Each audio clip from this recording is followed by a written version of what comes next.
हरे कृष्णा। भगवान श्री कृष्ण कहते हैं, हे अर्जुन,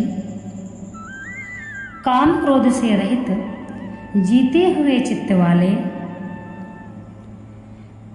पर ब्रह्मा परमात्मा का साक्षात्कार किए हुए ज्ञानी पुरुषों के लिए सब ओर से शांत पर ब्रह्म परमात्मा की ही परिपूर्ण है। काम क्रोध रहित बतलाने का क्या अभिप्राय है? क्या ज्ञानी महात्मा के मन इंद्रियों द्वारा काम क्रोध की कोई क्रिया ही नहीं होती? ज्ञानी महापुरुषों का अंतःकरण सर्वथा परिशुद्ध हो जाता है, इसलिए उसमें काम क्रोध आदि विकार लेश मात्र भी नहीं रहते हैं। ऐसे महात्माओं के मन और इंद्रियों द्वारा जो कुछ भी क्रिया होती है सब स्वाभाविक ही दूसरों के हित के लिए ही होती है। व्यवहार काल में आवश्यकता अनुसार उनके मन और इंद्रियों द्वारा यदि शास्त्र अनुकूल काम क्रोध का बर्ताव किया जाए तो उसे नाटक में स्वांग धारण करके अभिनय करने वाले के बर्ताव के सदृश केवल लोक संग्रह के लिए लीला मात्र ही समझना चाहिए।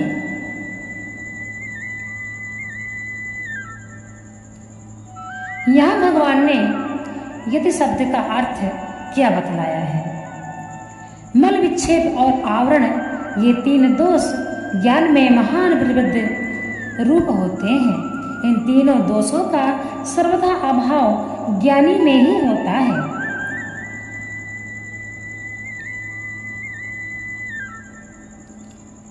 यहाँ पर भगवान कहते हैं, ज्ञानी पुरुषों के लिए सब ओर से शांति परब्रह्म ही परिपूर्ण है। इसका क्या अभिप्राय है?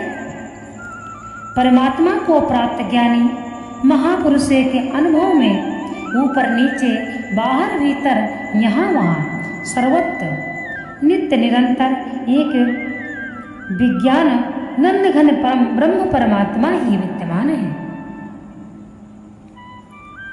एक अद्वितीय परमात्मा के सिवा अन्य किसी भी पदार्थ की सत्ता ही नहीं है।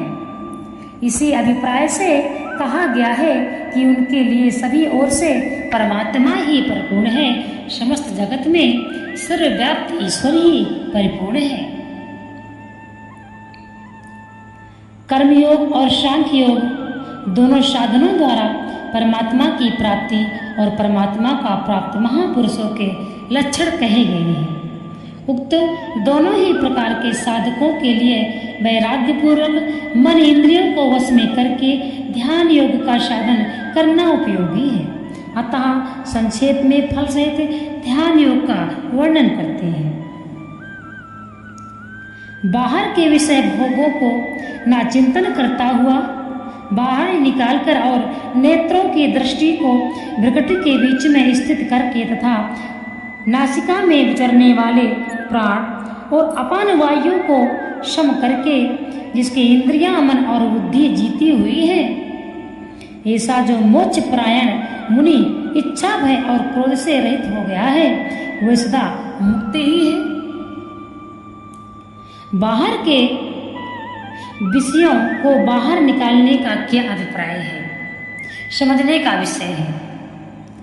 बाह्य विषयों के साथ जीवन का संबंध आदि काल से चला आ रहा है और उसके अंतःकरण में उनके असंख्य चित्र भरे पड़े हैं। विषयों में सुख बुद्धि और रमणीय बुद्धि होने के कारण मनुष्य अनवरत विषय चिंतन करता रहता है और पूर्व संचित संस्कार जग जग कर उसके मन में आसक्ति और कामना की आग भड़काते रहते हैं।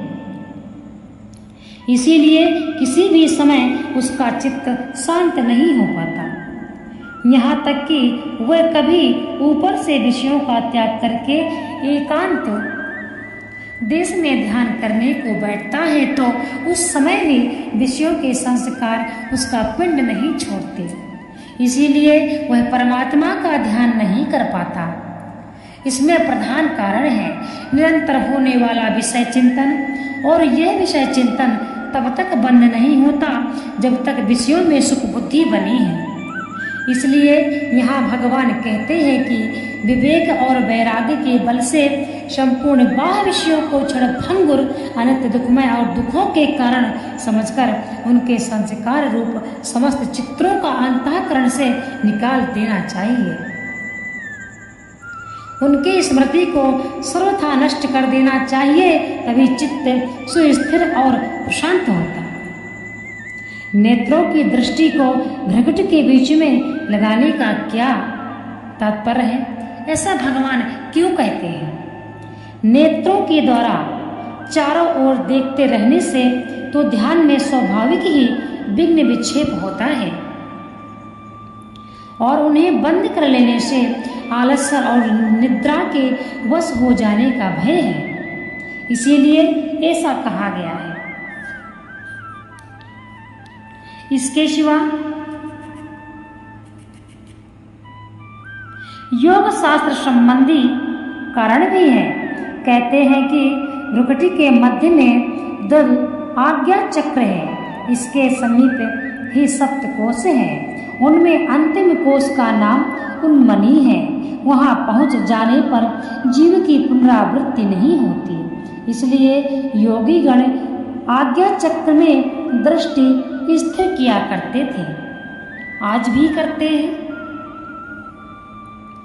यहाँ प्राण और अपान की गति को सम करने के लिए क्या कहा गया है, ना कि उनकी गति को रोकने के लिए।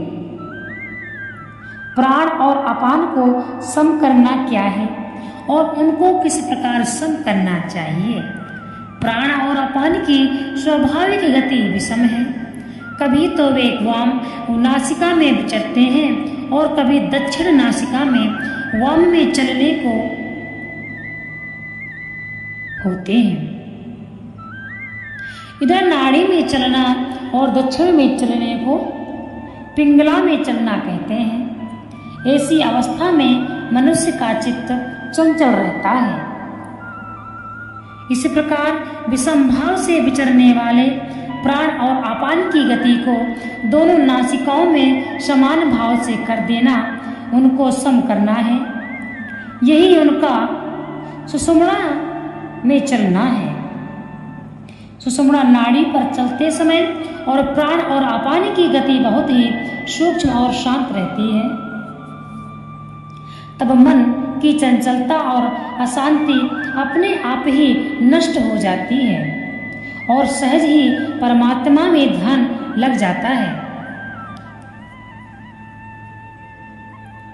प्राण और अपान को सम करने के लिए पहले वाम नासिका से अपान वायु को भीतर ले जाकर प्राण वायु को दक्षिण नासिका से बाहर निकालना चाहिए।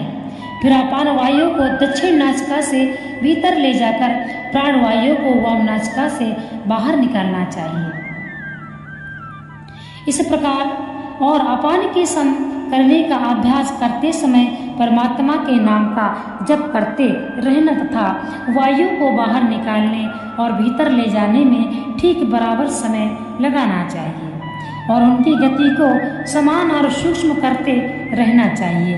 इस प्रकार लगातार अभ्यास करते करते जब दोनों की गति समशांत और सूक्ष्म हो जाए, नासिका के बाहर और भीतर कंठादि देश में उनके स्पर्श का ज्ञान ना हो, तब समझना चाहिए कि प्राण और अपान सम और सूक्ष्म हो गए हैं।